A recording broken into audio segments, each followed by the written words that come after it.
An evil mother-in-law called me a trophy wife at her wedding anniversary and said cruel things about my miscarriage.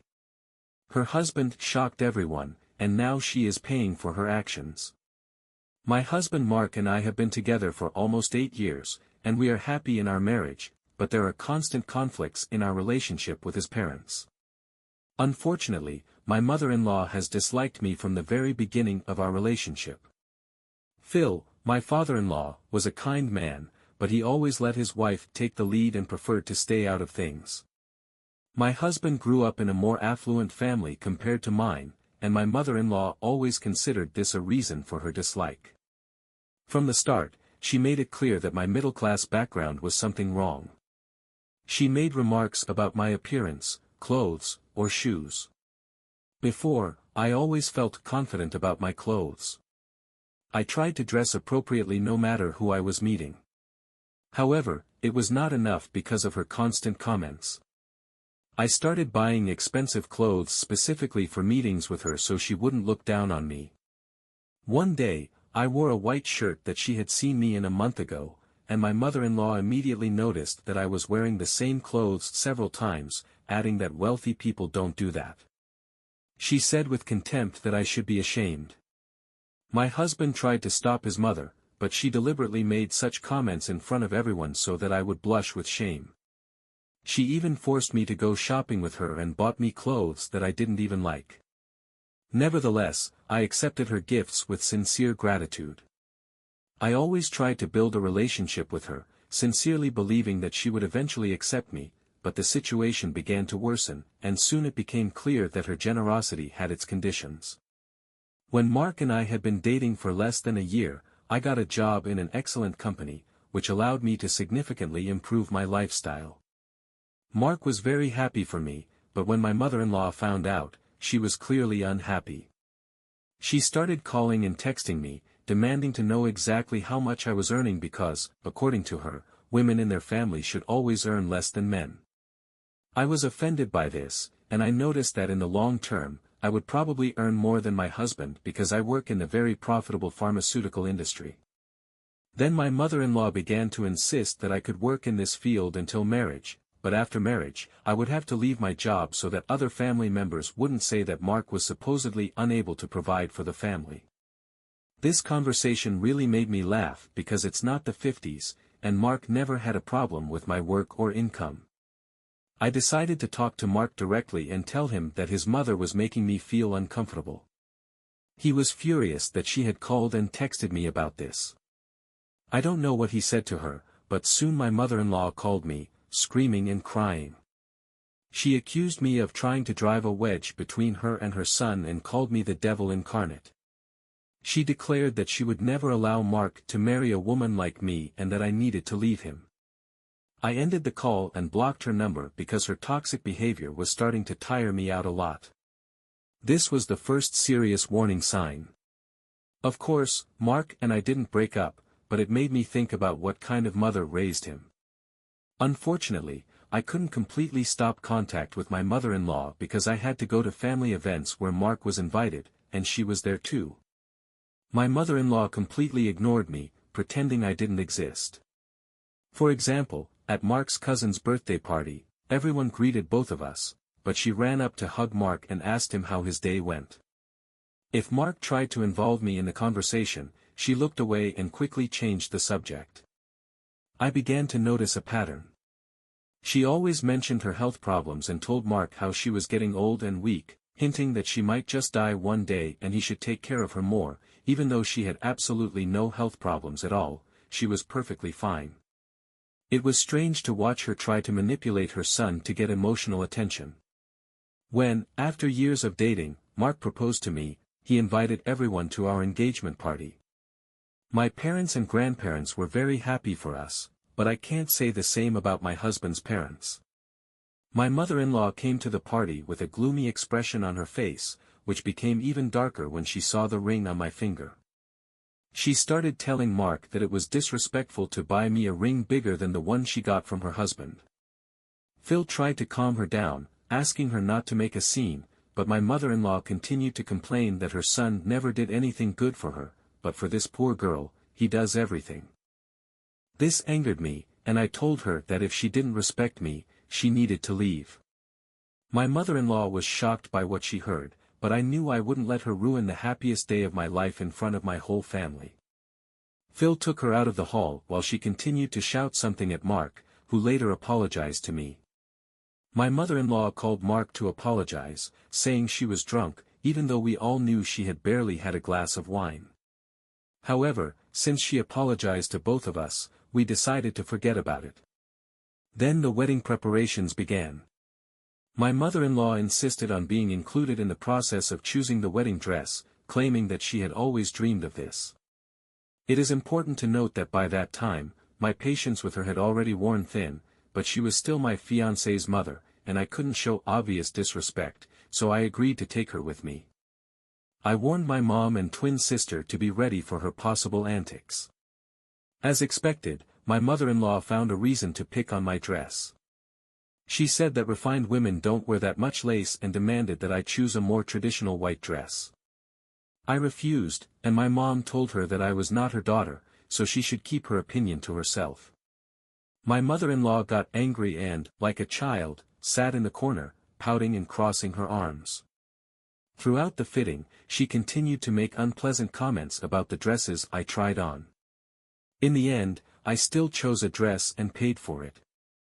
Then my mother-in-law came up to me and said she was glad I chose that dress because in it my arms looked fat, and she laughed.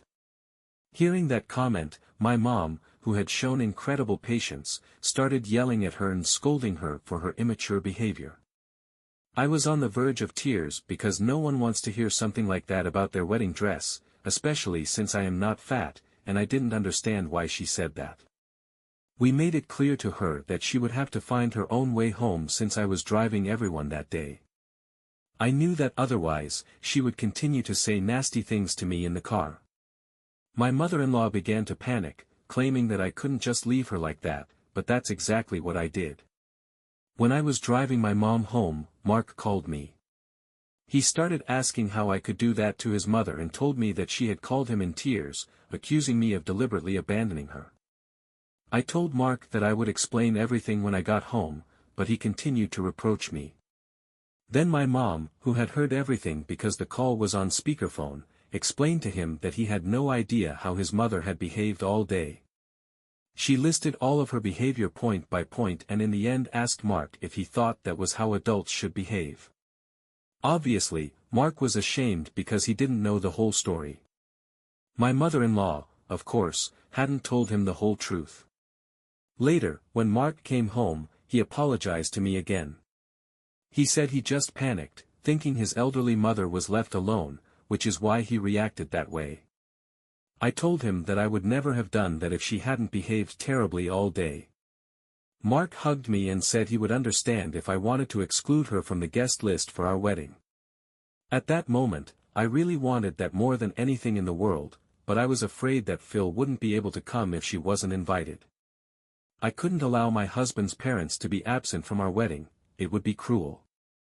We decided to talk to Phil before the wedding and told him that if my mother-in-law started behaving badly, he would have to take her out. He understood and assured us that he knew what we were going through. I felt sorry for poor Phil because he had to deal with her 24/7. At the wedding, my mother-in-law behaved surprisingly well.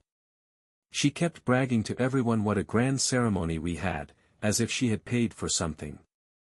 In reality, everything was paid for from our joint wedding fund, but my husband's family, seeing his affluent background and my mother-in-law's habit of embellishing things, assumed that perhaps she and Phil had paid for the wedding. However, during the wedding toast, Phil made it clear that they hadn't paid a penny and that it was all the result of our efforts. He also noted how proud he was to have such a smart daughter-in-law and that he couldn't even imagine that his son would be able to find someone like me. Later, guests congratulated us, surprised that we had managed to handle the expenses ourselves. My mother-in-law's face grew darker and darker, and she was clearly angry with Phil. During the father-daughter dance, I was dancing with my dad to the applause of the guests. Mark was about to come out for his turn when suddenly my mother-in-law ran up and declared that she had to be the first woman to dance with her baby boy. Mark agreed, and they danced. Later, during the wedding, my mother-in-law came up to me and congratulated me. I politely smiled, and she unexpectedly said, "I was wrong, I think in that dress your arms don't look so fat after all." Then she walked away as if nothing had happened. This really angered me, but I didn't want her barbs to spoil my beautiful day. Everyone had a great time, and we danced until late at night. Perhaps we even overdid it with the drinking. The next day, I received several messages from my mother-in-law. Imagine my shock when I read that, according to her, I had disgraced her throughout the wedding and that I needed to try harder if I was going to be part of her family.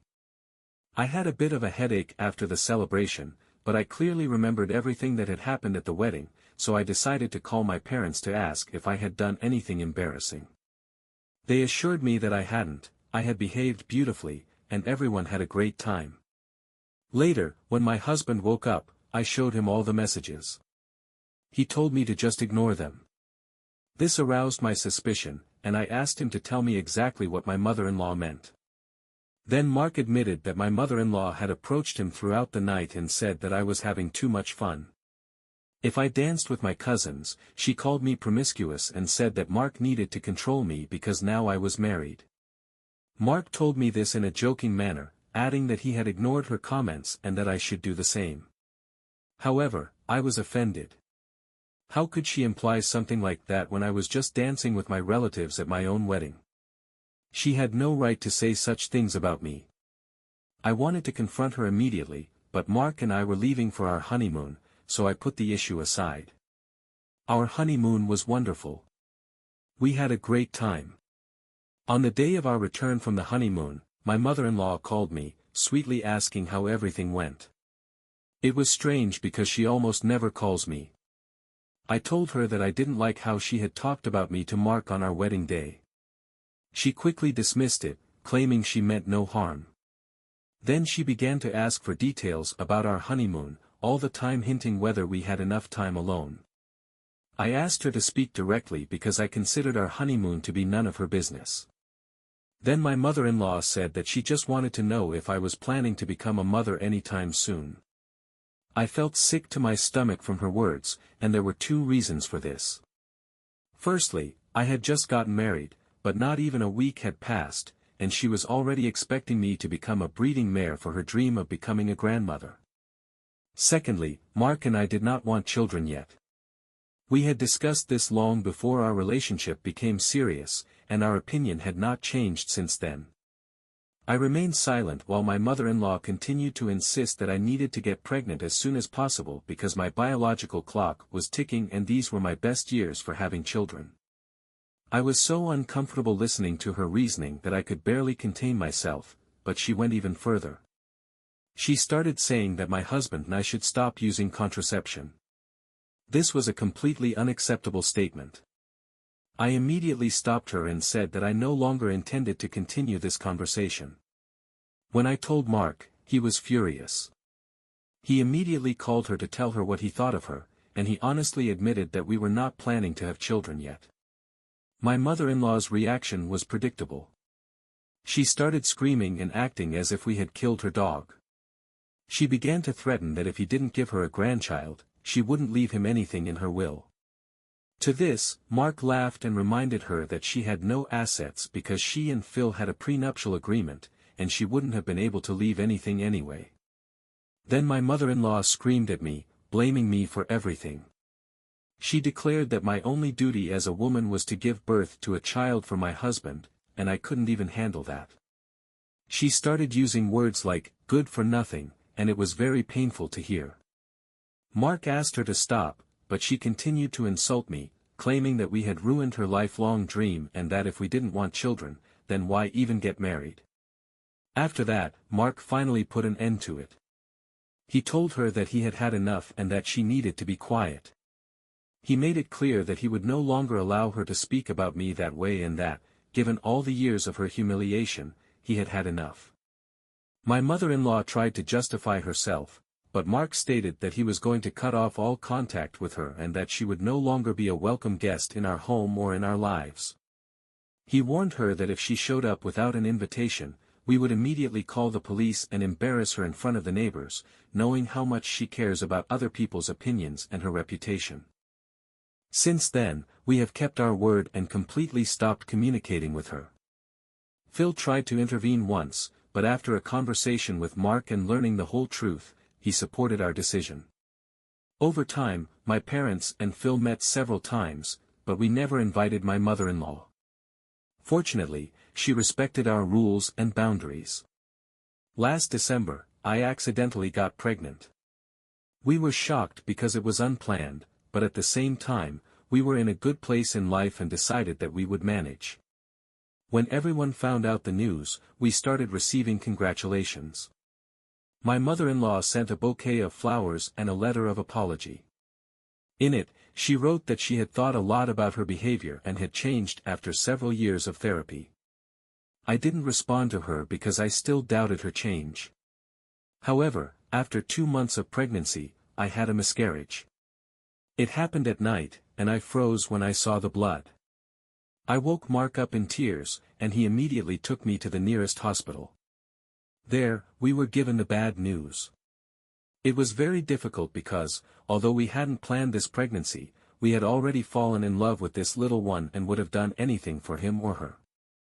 I didn't know how to cope with the grief. Mark and my parents were with me all the time. Phil and Mark's family called to check on us and even visited to support us. My mom stayed at our house for several days because she knew that, out of grief, I didn't even want to get out of bed. Everything inside me hurt, and I could cry for hours. Mark was my support, and gradually, step by step, it became easier for me. Last week, Phil invited us to their 25th wedding anniversary with his wife. It was an important event for the family, and everyone was invited. Mark and I didn't want to go because we knew that the topic of the miscarriage would inevitably come up, and for us, it was too painful. We didn't want to tell everyone about the worst day of our lives again. However, Phil begged us to come, saying that he wanted to spend time with us and that we needed to distract ourselves and relax at least for one night. We reluctantly agreed.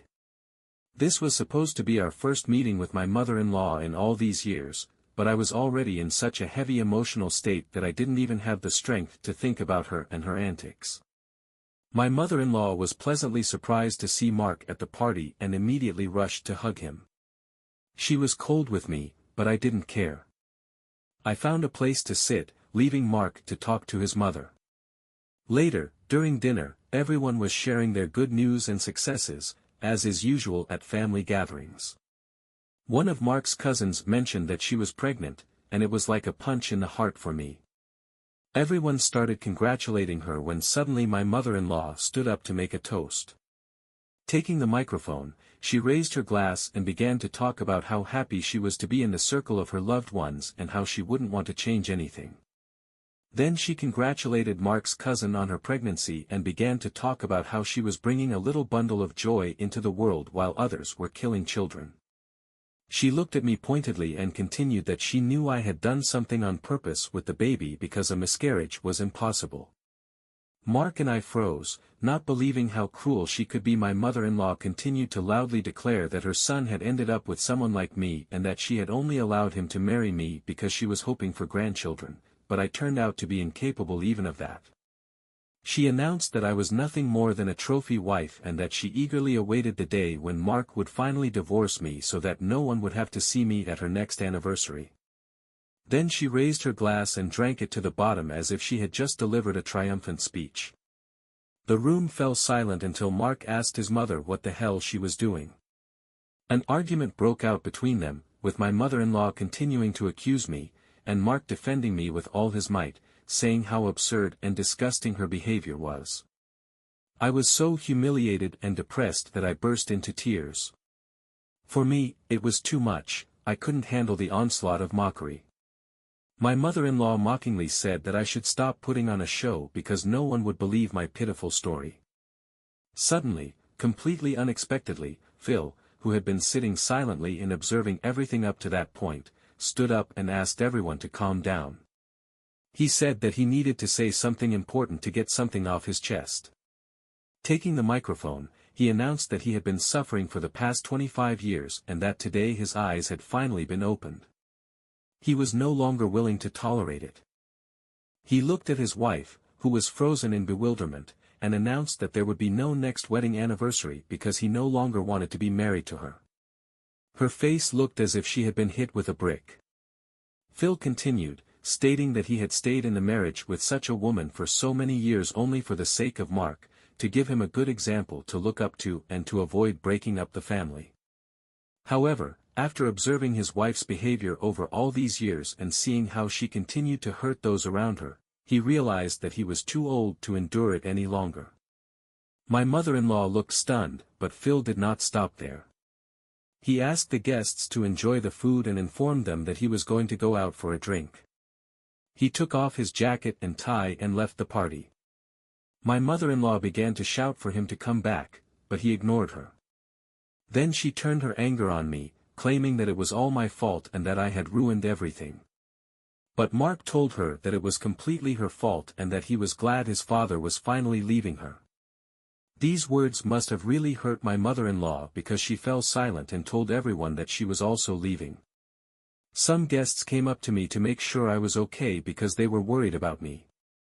Mark's cousin, who was pregnant, also came up and hugged me. After this incident, Phil moved in with us. He refused to return home despite my mother-in-law calling him 100 times a day. He informed us that he was going to contact a divorce lawyer. I feel terrible because I think that somehow this is really all my fault. Am I to blame for Phil divorcing my husband's mother? Please write your honest opinion. So, I suggest that right now you write in the comments whether the author of this story is to blame. And we move on to the update.